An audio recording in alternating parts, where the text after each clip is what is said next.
MLC పదవికి రాజీనామా చేస్తూ జయమంగళ వెంకటరమణ ఇచ్చిన లేఖపై శాసనమండలి చైర్మన్ మోషేను రాజు నిర్ణయం తీసుకోకుండా ఏడాది పాటు పెండింగ్లో ఉంచారన్న హైకోర్టు తప్పుపట్టింది.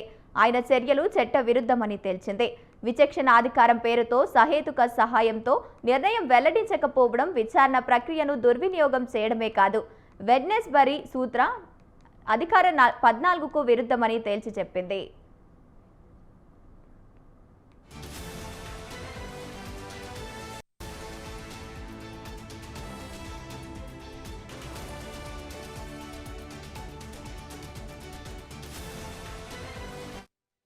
జయమంగళ వెంకటరమణ 2024 నవంబర్ 23న చైర్మన్కు రాజీనామా సమర్పించడంలో గుర్తు చేశారు. విచారణ నిమిత్తం 2025 నవంబర్ 28న తన ముందు హాజరు కావాలని చైర్మన్ ఆయనకు సెప్టెంబర్ 8న నోటీసు జారీ చేయడాన్ని ఆక్షేపించింది.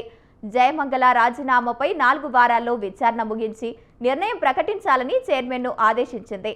వైసీపీ తరఫున ఎమ్మెల్సీగా గెలుపొందిన వెంకటరమణ 2024 నవంబర్లో తాను ఇచ్చిన రాజీనామా లేఖపై శాసనమండలి చైర్మన్ మోషేను రాజు నిర్ణయం తీసుకోలేదంటూ హైకోర్టును ఆశ్రయించారు.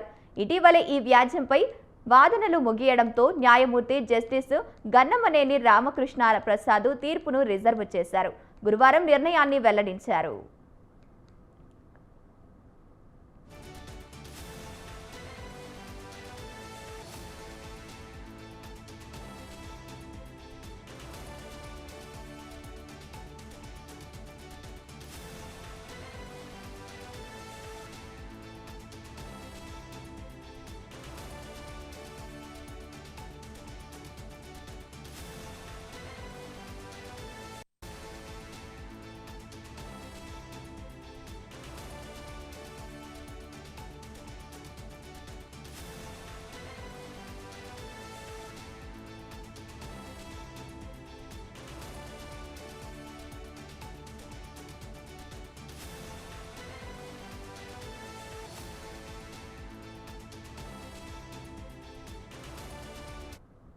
సభ్యులు సమర్పించిన రాజీనామాలపై స్పీకర్ లేదా చైర్మన్ సభ్యుడి నుంచి వివరాలు తీసుకున్న తర్వాత 15 రోజుల్లో గరిష్టంగా నెలలో ఏదో ఒక నిర్ణయం తీసుకోవాలి.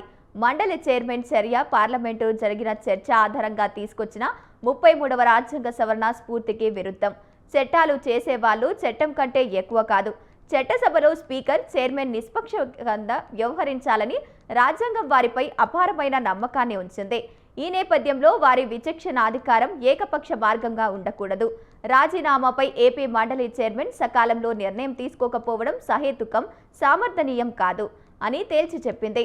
రాజీనామా స్వచ్ఛందంగా చేశారా లేదా అనే విచారణ చేసే అధికార పరిధి చైర్మన్కు ఉందని, దాన్ని కోర్టు నిరోధించలేదని న్యాయమూర్తి స్పష్టత ఇచ్చారు.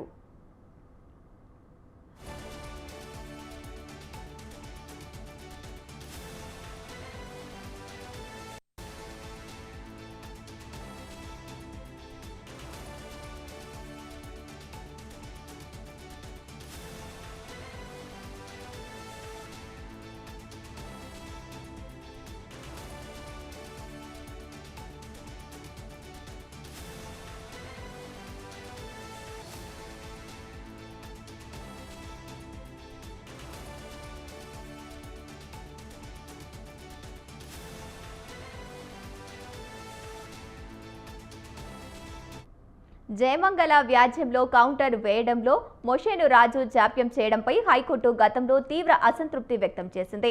10,000 ఖర్చును చెల్లించాలని షరతులతో కౌంటర్ దాఖలుకు అనుమతిచ్చింది. ఏపీ న్యాయవాదుల సంఘం అధ్యక్షుడి పేరున ఆ సొమ్ము జమ చేయాలని అప్పట్లో స్పష్టత చేసింది.